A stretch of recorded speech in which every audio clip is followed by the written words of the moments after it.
Okay, so padayon nato ang chapter 6, no? Karon say chapter 6 na tayo igsoon sa Josue. Okay, Josue chapter 6. Okay, so gitagan ko ni siya og titulo nga ang pagkapukan sa Jericho, no? Kaya ang pagkapukan sa Jericho. Hallelujah. Ang Ginoo pagpadayon sa pagpanalangin sa atong pagbasa, no? Dalaygo ng Dios. Okay, so verse 1. Gisirhan pag-ayo ang mga ganghaan sa Jericho aron dili makasulod ang mga Israelita. Walay makasulod o makagula sa syudad. Unya ang Ginoo miingon kang Josue, itugyan ko kaninyo ang Jericho ug ang hari niini lakip ang maisog nga mga sundalo. Ikaw ug ang imong mga sundalo magmarcha libot sa gawas sa syudad.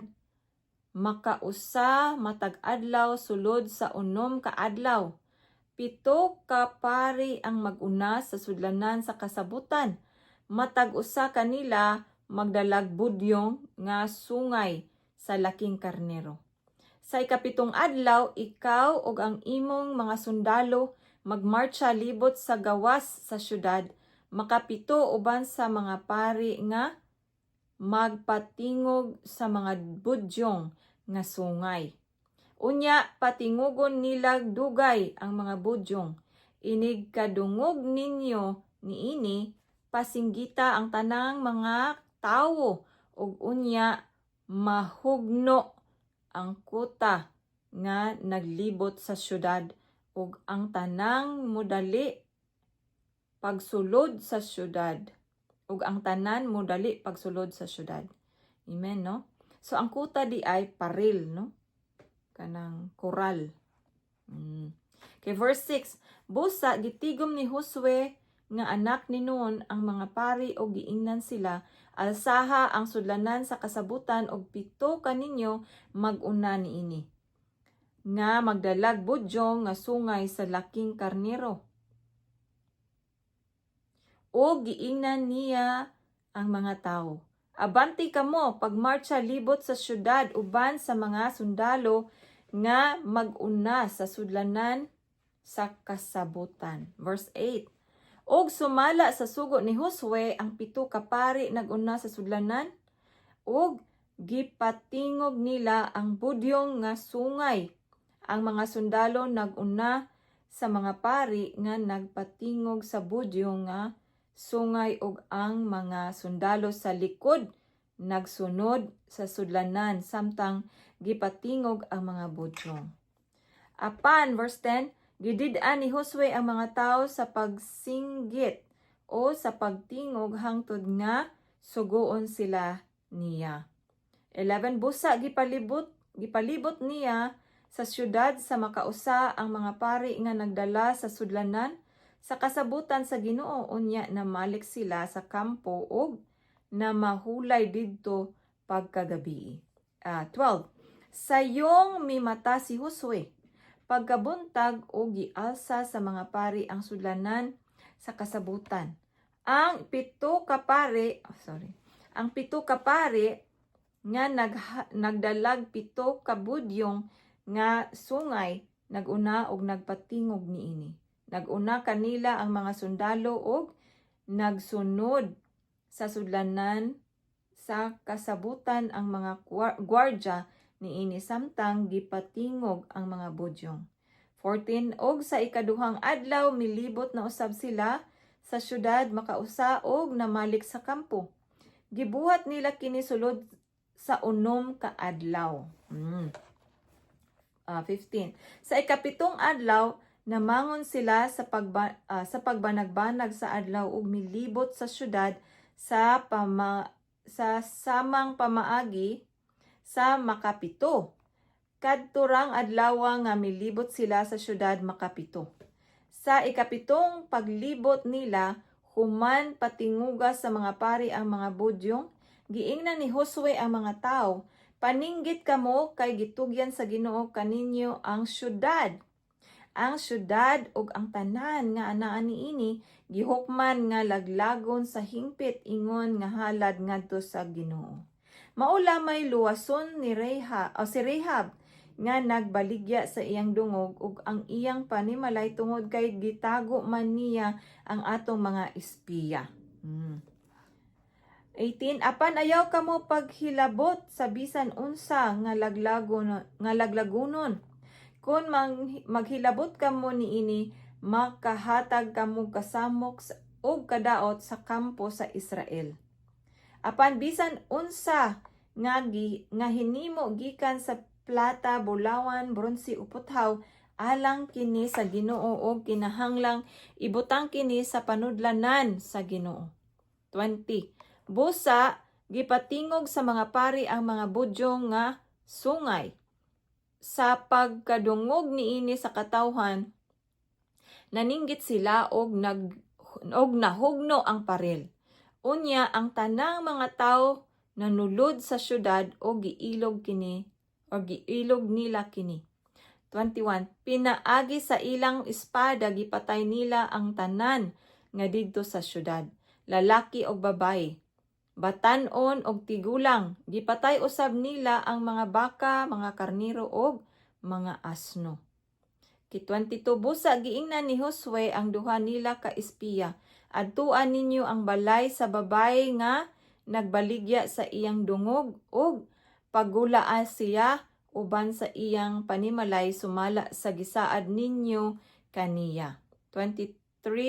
Busa nangadto sila ug gidalan nila si Rahab uban sa iyang mga ginikanan, mga igsoong lalaki, mga ulipon og ang tanang sakop sa iyang panimalay ngadto sa gawas sa kampo sa mga Israelita.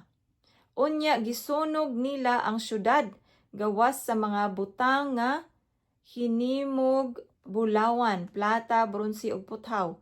Gikuha nila kini og gibutang sa panudlanan sa Ginoo. 25. Apan giluwas ni Josue si Rahab, ang babaeng nagbaligya sa iyang dungog, ug ang tanan niyang paryente tungod kay gitago man niya ang mga sinugo ni Josue nga nangespiya sa Jericho. Hangtod karon nagpuyo sa Israel ang mga kaliwat ni Rahab. Kay 26, unya nagpasidaan si Josue bisan kinsa nga maninguha pagtukod pag-usab ni ining syudad sa Jericho tungluhon gayod sa Ginoo. Ang magpahiluna sa patukuranan mamatyan sa iyang kamagulangang anak nga lalaki. Ug ang magtukod sa mga ganghaan mamatyan sa iyang kamanghuran. 27. Busa ang Ginoo nag-uban kang Josue og nabantog siya sa tibuok nasod. So mao to ang chapter 6 igsoon. Nya napatay oras, no? Okay, kay mo ra ang chapter 6. So atong padayonon ang chapter 7. Kay giuluhan ko nig ang sala ni Achan. Kinsa man ni si Achan, kagrupo sa mga Israelita, no? So atong ato ang sugdan, no? Ang chapter 7 verse 1. Wala mo tuman ang Israel sa sugo sa Ginoo sa dili pagkuhag bisan unsa nga laglagonon. Si Achan maoy mikuhag mga butang. Anak siya ni Carmi nga anak ni Zabdi nga anak ni Zera sa banay ni Juda. Sa banay ni Juda. Tungod niini ang Ginoo nasuko pag-ayo sa mga Israelita. Nagpadala si Josue og mga tao gikan sa Jericho ngadto sa Ai, usa ka syudad sa silangan sa Bethel nga duol sa Bet-aben. Iya silang gipaadto aron pagsusi sa yuta. Busa nangadto sila og naniid sa Ai. Sa pagbalik nila, giingnan nila si Josue, wala nay kinahanglan nga moadto ang tanan. Pasulunga lamang sa Ai ang 2 o 3 kalibo kasundalo. Ayaw ipadala ang tanan sa pag-away didto kay dili ka na dako nga syudad. Busa misulong ang mga 3,000 ka Israelita apan gipasibog sila sa mga taga Ai. Ang mga taga-AI nakapatay og mga 36 kanila og gigukod nila ang mga Israelita gikan sa ganghaan sa syudad hangtod sa mga kabatuan o gipamatay nila samtang nang lugsong sa kabungturan. Unya mitalaw ang mga Israelita og nangahadlok. Verse 6, tungod sa kasubo gigisi ni Josue ang iyang bisti og mihapa sa yuta at tubangan sa sudlanan sa kasabutan sa Ginoo. Ang mga pangulo sa Israel mihapa usab didto uban kaniya hangtod sa gabii og gibutangan nilag abog ang ilang ulo aron pagpaila sa ilang kasubo. No? Okay, so verse 7. Og miingon si Josue, O Ginoo nga among Dios, nganong gidala pa man kami nimo tabok sa Jordan, aron ba lamang ipapatay kami sa mga Amorihanon? Nganong wala naman lamang kami nimo papuy adidto sa pikas tampi sa Jordan. Unsay ikasulti ko o Ginoo karon nga gipasibog sa kaaway ang Israel? Siguro gayud nga makabalita ang mga Kanaanhon og ang tanang lumulupyo ni ining yutaa. Unya libutan kami nila og pamatyon og unsa may buhaton mo sa pagpanalipod sa imong kadungganan. Verse 10, ang Ginoo miingon kang Josue, tindog nganong mihapa ka man? Nakasala ang Israel, wala nila tumana ang kasabutan. Gikuha nila ang pipila ka butang nga gigahin aron laglagon. Gikawat nila kini og namakak sila bahin niini og gitipon nila kini sa ilang kaugalingong mga butang. Busa ang mga Israelita wala makabuntog sa ilang mga kaaway. Nanibog sila tungod kay gihukman na sila karon nga laglagon. Dili na ako magauban kaninyo gawas kon laglagon ninyo ang mga butang nga wala ko ipakuha kaninyo. Okay, verse 13. Halatindog, buhata ang gikinahanglan nga mga seremonyas og andama ang mga tawo sa pag-atubang kanako. Sultihi sila sa pangandam sa pag-atubang kanako ugma, kay ako ang Ginoo nga Dios sa Israel. Moingon, Israel, naghupot ka og pipila ka butang nga gipalaglag ko kanimo. Dili ka makaharong sa imong mga kaaway hangtod nga isalikway mo kining mga butanga. Hallelujah. Busa sa buntag paatubanga ang tagsa-tagsa kabanay sa banay nga napilian sa Ginoo, muatubang ang matag panimalay. Ug sa panimalay nga mapilian muatubang ang matag sakop niini. Verse 15. Ang masakpan nga naghupot sa mga butang nga gigahin nga laglagonon pagasunugon uban sa tanan nga iyahat tungod kay iyang gilapas ang kasabutan nga gihimo sa akong katawhan uban kanako. Naghatag siyag dako kaayong kaluwasan or naghatag siyag dako kaayong kaulawan. Okay, so verse 15. Ang masakpan nga naghupot sa mga butang nga gigahin nga laglagonon pagasunugon uban sa tanan nga iyaha tungod kay iyang gilapas ang kasabutan nga gihimo sa akong katawhan uban kanako. Naghatag siyag dako kaayong kaulawan sa Israel. Verse 16. Sayo sa buntag mibangon si Josue og gipatawag niya ang tagsa-tagsa ka banay sa Israel ug napili niya ang banay ni Juda. Unya gipaatubang niya ang mga banay nga sakop sa banay ni Juda ug napili ang banay ni Zerah. O gipaatubang niya ang banay ni Zerah ug napili ang panimalay ni Zabde. Unya gipadala ni Zabde sa atubangan ang matag tawo sa iyang panimalay ug si Achan maoy napili. Anak siya ni Carmi nga anak ni Zabdi nga anak ni Zerah sa banay ni Juda. Ug si Josue miingon kang Achan, anak ko, isugid ang kamatuoran dinhi sa atubangan sa Ginoo, ang Dios sa Israel, ug tug-ani ako sa gibuhat mo. Ayaw kinig itago kanako. So murag na sa tawag ani ipasugid no para naay para mabaluan kung unsay yang gihimo. 20. Og mitubag si Achan, oo, nakasala ako sa Ginoo, ang Dios sa Israel, og mao kini ang akong gibuhat. Nakakita ako matahom nga kupo nga hinimo sa sinar og plata nga mga 2 ka kilo og 1 ka baritang bulawan nga kapin sa tunga sa kilo. Naibog ako kaayo niini, busa gikuha ko kini, gilubong ko kini sulod sa akong tulda ug ang plata anaa sa ilalom. Verse 22, busa gipaadto ni Josue ang pipila ka tawo ngadto sa tulda ug nakit-an gayud ang gilubong didto uban sa plata nga didto sa ilalom. Gikuha kini nila ug gidala ngadto kang Josue og sa tanang mga Israelita ug gipahiluna atubangan sa Ginoo.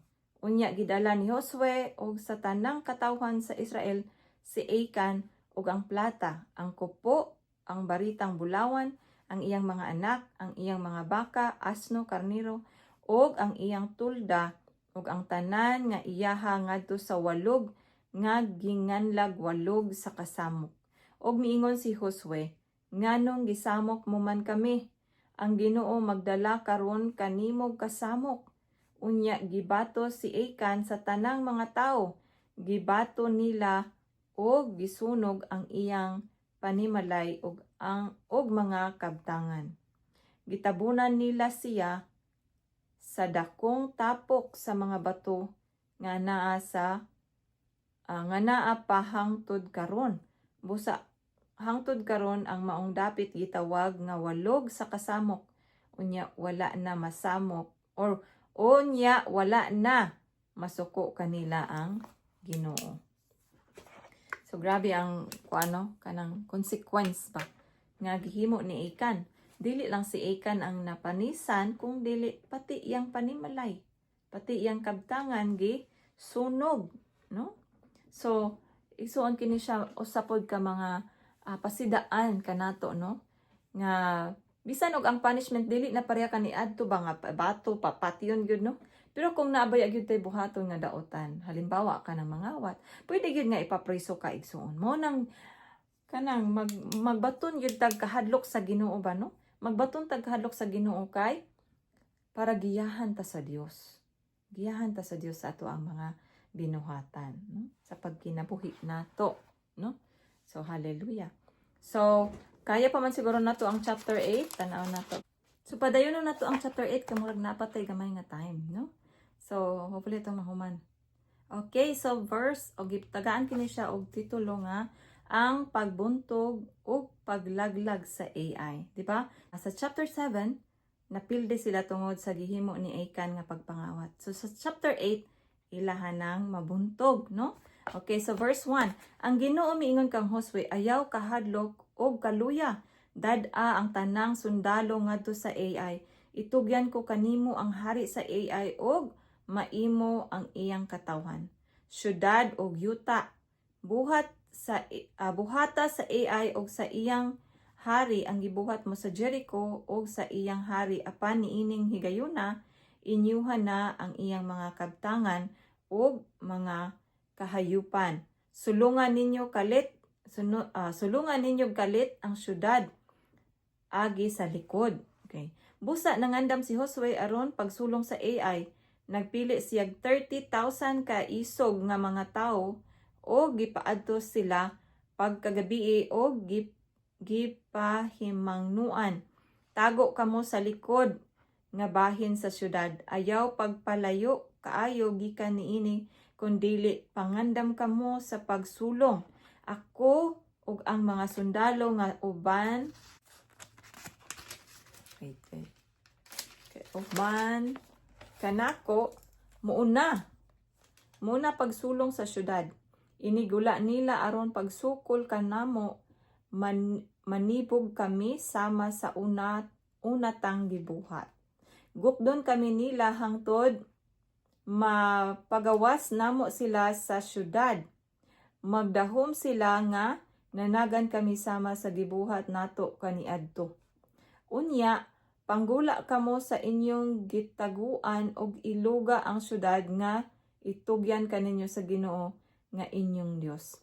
Human ninyo mailog ang syudad, sunuga kini, sumala sa sugo sa Ginoo. Mao kanay buhata. Busa gipaadto sila ni Josue ug nangadto sila sa dapit nga ilang taguanan nga didto sa kasadpan sa Ai. Tunga-tunga sa Ai ug sa Betel, mipahulay si Josue sa kampo pagkagabi. Okay, verse 10. Sayo sa buntag mibangon si Josue o gitigom niya ang mga sundalo.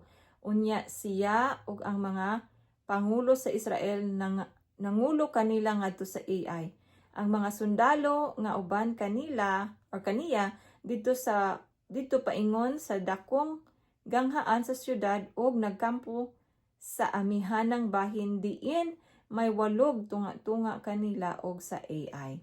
Verse 12, unya gidala niya ang mga 5,000 katawo o gipalipot sila sa kasadpang bahin sa syudad, tunga-tunga sa Ai o sa Betel. Ingon niini ang pagkahanay sa mga sundalo. Ang labing daghan sa mga sundalo dito sa amihanan sa syudad o ang uban dito sa kasadpan. Pagkagabi si Josue didto mipahulay sa walog. Sa dihang nakita sa hari sa Ai ang mga sundalo sa Israel, milihok dayon siya. Siya ug ang tanan niyang sundalo mipaingon sa walog sa Jordan aron pagpakig-away sa Israel. Apan wala siya masayod nga sulungon siya gikan sa likod sa syudad. Si Josue ug ang mga sundalo sa Israel nagpatuo nga nanibog sila og nanagan paingon sa kamingawan. Busa, verse 16, ang tanang lalaki sa syudad gitigom aron sa paggukod kanila ug sa dihang gigukod nila si Josue, nag-andam silag kalayo sa syudad. Ang tanang lalaki sa Ai migula aron paggukod sa mga Israelita. Naabli pag-ayo ang syudad ug walay nahibilin sa pagpanalipod niini. Verse 18. Unya ang Ginoo miingon kang Josue, iisa ang imong bangkaw og itumong sa Ai kay gihatag ko kini kanimo. Gibuhat kini ni Josue og diha-diha sa pag-isa niya sa iyang kamot ang mga tawo nga nanindog pagkalit og nanagan ngadto sa syudad o giilog nila kini. Ila dayong gisunog ang syudad. Sa paglingi sa mga tawo sa Ai, nakita nila ang aso nga miolbo. Wala na sila'y dapit nga kadaganan tungod kay ang mga Israelita nga nanagan sa kamingawan misumbalik man sa pagsunog kanila. Sa pagkakita ni Josue og sa kasandaluhan sa Israel nga nakuha na sa ilang mga kauban ang syudad ug nga kini gisunog na, misumbalik sila og misugod sa pagpamatay sa mga tawo sa Ai. Ang mga sundalong Israelita nga didto sa syudad nakig-away usab sa mga tawo sa Ai. Nalibutan nila ang mga tawo sa Ai og ilang gipamatay. Og walay nakalingkawas o nabuhi gawas sa hari sa Ai. Gidakop nila siya o gidala ngadto kang Josue. Okay, verse 24. Gipatay sa mga Israelita ang tanang kaaway nga naglutos kanila didto sa kamingawan. Unya namalik sila sa iay o gipatay nila ang mga nahibilin didto. Niadtong adlaw 12,000 ka lalaki o babae nga lumulupyo sa AI ang gipamatay nila. Giisa ni Josue ang bangkaw o gitumong sa AI o wala kini ipaubos hangtod nangamatay ang tanang tawo. 27 gihipos sa mga Israelita ang mga kahayupan o mga kabtangan nga nailog nila diha sa syudad sumala sa sugo sa Ginoo kang Josue. 28 gisunog ni Josue ang AI ug wala na kini tukura pag-usab. Gibitay niya ang hari sa AI dito sa kahoy ug gipasagdan didto hangtod sa pagkahapon. Pagkasalop sa adlaw, gipakuha ni Josue ang patayng lawas o giitsa kini didto sa ganghaan sa syudad. Gitabunan nila kini sa dagkong tapok sa mga bato ug nagpabilin ang maong mga bato hangtod karon. Okay, so verse 30. Unya nagtukod si Josue didto sa bukid sa Ibal ug usa ka halaran alang sa Ginoo, ang Dios sa Israel. Gibuhat kini niya sumala sa pagpahimangno nga gihatag ni Moises, ang alagad sa Ginoo, ngadto sa mga Israelita sumala sa nahisulat sa balaod ni Moises. Usa ka halaran nga bato nga wala kagamitig puthaw nga kahimanan.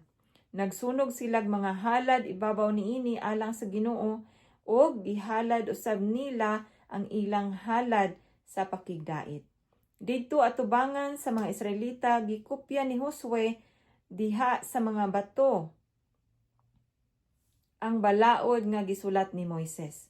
Ang tanang Israelita uban sa ilang mga pangulo, mga punuan sa mga maghuhukom ingon man ang mga langyaw nga diha kanila nagtindog sa matag kilid duol sa sudlanan sa kasabutan sa Ginoo atubangan sa mga paring Levita nga nagyayong sa sudlanan.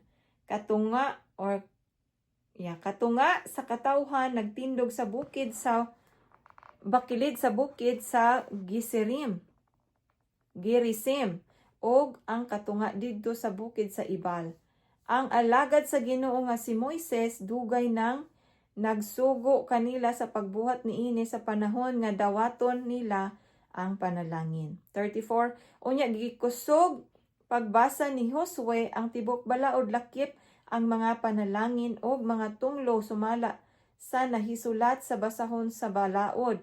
Ang tagsa-tagsa kasugo ni Moises gibasa ni Josue ngadto sa tanang nanambong nga naglakip sa mga babayi, kabataan o mga langyaw nga nagpuyo tipon kanila.